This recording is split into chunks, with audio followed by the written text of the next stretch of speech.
यहाँ पर छोटे बच्चे भी आते होंगे, खेलते होंगे, कभी ना कभी दुर्भाग्यपूर्ण अगर गिर जाते हैं इसमें तो उनको चोट भी खाते हैं। और ये गंदे नाले का पानी अगर उनके पेट में चला जाए कितनी सारी बीमारियां पनप सकती हैं, डेंगू, मलेरिया। विधायक सुरेंद्र मैथानी जी हैं, इनकी शक्ल केवल यहाँ देखने को इलेक्शन टाइम पे ही मिलती है, जिस समय उनको वोट की जरूरत होती है। मतलब ये नगर निगम के हाथ में नहीं था, पहले प्राइवेट था, राइट? कोई ही था, ये ऐसे ही पड़ा था, कब्जे में था, लोग रह रहे थे। यहाँ की महिलाओं को, लड़कियों को, बहुत लेडीज को लेटरिन जाती थी लाइन पे। सरकार जिस तरीके का विकास का दावा करती है उस दावे पर अटल नहीं है।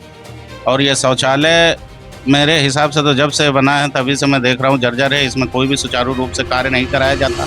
नमस्कार, आप देख रहे हैं बतंगड़ न्यूज। मैं हूं अकुल गुप्ता। मैं इस वक्त गोविंद नगर के सिंधी बस्ती के पास वार्ड नंबर 2 में स्थित हूं, जहां पर एक बहुत ही बड़ी बस्ती है, जहां के लोग डेली मर्रा में अपने परेशानियों से परेशान हैं, क्योंकि उनको शौच की व्यवस्थाएं सही नहीं है। और इधर पीछे ही रेलवे पटरी है और यहाँ पर गोविंदपुरी करके स्टेशन है बिल्कुल पास में ही, और यहाँ पर लोगों का जीना भी दुश्वार है। ये हमेशा ही ऐसा पड़ा रहता है? हमेशा इसी प्रकार से यहाँ की सिचुएशन है, जहाँ के लोग अस्वस्थ और महामारी से जूझ रहे हैं। जूझने के साथ साथ ये शौचालय में जो गंदगी है, हम ये चाहते हैं कि उत्तर प्रदेश सरकार जिस तरीके का विकास का दावा करती है उस दावे पर अटल नहीं है। और ये शौचालय मेरे हिसाब से तो जब से बना है तभी से मैं देख रहा हूँ जर्जर है, इसमें कोई भी सुचारू रूप से कार्य नहीं कराया जाता। जो शौच करने वाले व्यक्ति हैं वो अच्छी तरीके से सुचारू रूप से शौच भी नहीं कर पाते।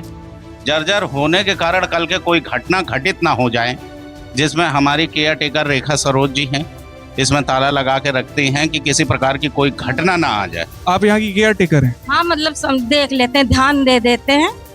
ध्यान देते हैं। ये साफ सफाई का किसकी जिम्मेदारी है, आप मुझे बताइए। देखो, एक जो 8-10 लोग हैं, जो लेडीज हैं, आती हैं, 8-10 घर हैं जो पैसा देते हैं, उससे मैं बिजली का बिल भी देती हूँ। और 15 दिन में एक बार प्राइवेट जो सफाई करने आता, प्राइवेट में सफाई करा देती हूँ। 15 दिन में सफाई कराई जाती है। एक शौचालय जो है, सफाई तो कहीं दिख नहीं रही हमें, आप ये बताइए। हुई नहीं है सफाई। मैं पहले भी आ चुका हूँ, आपको बता दूं, यही स्थिति थी यहाँ पर। तो अभी ये क्यों नहीं हुई? आप केयर टेकर, आपको पैसा मिलता है साफ करने का?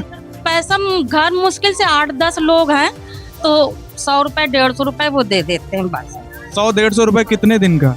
महीने का। महीने का 100-150 रुपए? ऐसा तो हो ही नहीं सकता है। नहीं, मेरे पास उपलब्ध नहीं है सर, यहाँ कोई सुविधा नहीं है, तो मैं अपने जेब तो मतलब हाँ, आप अपनी जेब से नहीं लगा रहे। तो आप किसके अंडर में काम कर रहे हैं? क्या मैं किसी के अंडर में नहीं हूँ। ये जो है किस शौचालय जो है, एक सेकंड, शौचालय जो है, शौचालय उत्तर प्रदेश सरकार का होता है, प्लस इसको विभागीय रूप से नगर निगम देखता है ना। अगर किसी ने भी आपको केयर टेकर के नाम पर दिया है तो क्या नगर निगम की अनुमति आदेश अनुसार आप हैं, या किसी और कोई पर्सनल किसी के आदेश अनुसार पे है वो बना है? देखिए, जब से बना है ये चालू नहीं था, ये किसी के कब्जे में कोई रह रहा था, तो यहाँ की महिलाओं को बहुत लैट्रिन की दिक्कत होती थी, तो लाइन पे जाती। ये किसके कब्जे में था ये शौचालय? ये पहले ये रहती थी पहले, तो वो रहती थी बहुत सालों तक, लेकिन यहाँ की महिलाओं और लेडीजों को बहुत दिक्कत थी। इस शौचालय में बहुत बवाल चला। फिर मैं आगे आई, थोड़ा सा समय दिया इसको, और ऊपर से थोड़ा सा कागज से इसको नगर निगम से थोड़ा अपने हाथ में लिया। मतलब ये नगर निगम के हाथ में नहीं था, पहले प्राइवेट था, राइट? कोई ही था, ये ऐसे ही पड़ा था, कब्जे में था, लोग रह रहे थे। यहाँ की महिलाओं को, लड़कियों को, बहुत लेडीज को लेटरिन जाती थी लाइन पे, खुले में, कोई आगे देखने वाला नहीं। आप ये कब से संभाल रहे हैं? ये मैं 4-5 साल से संभाल रही हूँ। तो साफ सफाई का क्यों ध्यान नहीं, आप मुझे बताओ। पैसा कोई नहीं दे। पैसा आपने पूरा वो बता रही हैं अपने अंडर में रखा है, तो आप कौन हैंडल करेगा? आप बोली ना अभी 8-10 घर हैं जो पैसा देते हैं, तो उतने में मैं बिजली का बिल और सफाई 15 दिन में एक बार करा देती। यहाँ पे सफाई तो मुझे बिल्कुल नहीं दिख रही। ये देखो, ये स्थिति देखो एक बार, ये देखो। मैं अगर इसको अभी जरा सा प्रेस कर दूं ये गिर जाएगा। स्थिति ये है, साफ सफाई का बिल्कुल ध्यान नहीं रखा गया। दिखाइए कितना जर्जर पड़ा हुआ है। तो संभाल आप रही, ये नगर निगम क्यों नहीं संभाल रहा है? मैं आपसे ये पूछ रहा हूँ। और नगर निगम से बात होती है? नहीं, मैं किसी से, मैं सिर्फ इतना देखती हूँ, समाज सेवी के नाते, मोहल्ले के नाते थोड़ी देर 1 घंटा, आधा घंटा, 2 घंटा। ऐसा कौन सा समाज सेवा है जो नगर निगम के अंतर्गत आता है वो नहीं करती, आप कर रही हैं? इतना देख लेती हूँ कि हमारी महिलाएं लाइन पे नहीं जाती हैं, बस यहाँ इतना समय मैं दे देती हूँ कि उनको ये सुरक्षा मिल जाती है बस। ये 15 दिन ये तो बिल्कुल भी साफ सफाई नहीं दिख रही यहाँ पर। ऊपर की स्थिति दिखाइए, ये ऊपर की स्थिति दिखाइए, ये जर्जर हो रहा है। ये कौन इसका जिम्मेदार कौन है बताओ? आप इतना समय इसके लिए भी दे रहे हैं, नगर निगम में शिकायत कब करोगे? महिला मैं घर भी देखती हूँ। वो बात आपकी ठीक है, आसपास के लोगों को आप जब एकत्रित करके यहाँ के लोगों को मैंने, अगर यहाँ के लोग सोचे कि एक महिला, हमारे मोहल्ले की महिला अगर सुलभ देख रही तो हमारे लिए ही तो बैठी, हमारे तो देखना अच्छी बात, उनको भी तो साथ देना चाहिए। वो क्या करते हैं, आते हैं करके चले जाते, चुप्पे चुप्पे आते करके चले जाते। अरे आप इतना पैसा खर्चा कर लेते हो, अगर 100-150 रुपए दे दो तो उससे सुलभी का तो चुपके से कौन आता है, मतलब काम करने करके चले जाते हैं? अरे बहुत लोग इधर के आते हैं, इसलिए दिन में ताला लगाया कि जो पैसा नहीं देता है तो कम से कम साफ सफाई बनी रहे, जो पैसा दे रहे हैं अपना वो यूज करें बस। भाई यहाँ कुछ बस्ती में ऐसे व्यक्ति हैं जो पैसे के मांग पर गुंडाई करने का प्रयास करते हैं।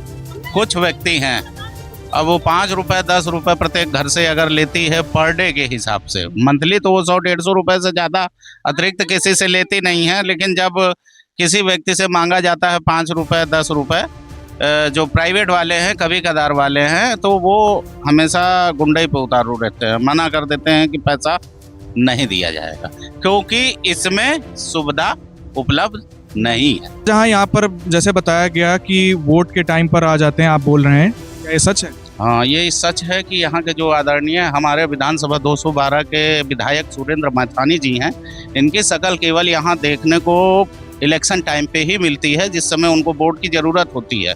और जो हमारे वार्ड नंबर 2 के पार्षद कल्पना निषाद जी हैं, वो जिस समय से पार्षद बने हैं उस समय से तो उन्होंने अपने आप को एकदम सरकार समझ रखा है। जो मर्जी होती है वो काम करते हैं, जो नहीं होता है नहीं करते हैं। इंसान को देख कर वो कार्य करते हैं और उनके मोहल्ले में जो उनके व्यक्ति होते हैं मोहल्ले में, उन्हीं के मोहल्ले में कार्य करवाया जाता है, अन्यथा कार्य नहीं करवाया जाता है।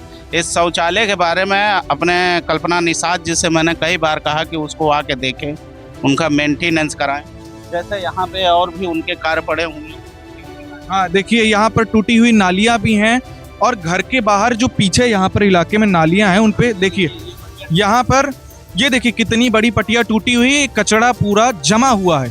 और यहाँ पर छोटे बच्चे भी आते होंगे, खेलते होंगे, कभी ना कभी दुर्भाग्यपूर्ण अगर गिर जाते हैं इसमें तो उनको चोट भी खाते हैं। और ये गंदे नाले का पानी अगर उनके पेट में चला जाए, कितनी सारी बीमारियां पनप सकती हैं, डेंगू, मलेरिया, इतनी सारी दिक्कतों का सामना करना पड़ता है। और यहाँ पे ये छोटे छोटे बच्चे हैं, खेलते रहते हैं, कभी गलती से अगर इसमें चले गए तो कई सारी बीमारियों का सामना करेंगे, चोट भी लग जाती है जिससे लोगों को। स्थिति ये है कि देखिए कितने कितने यहाँ पर खुले हैं, कोई निर्माण नहीं।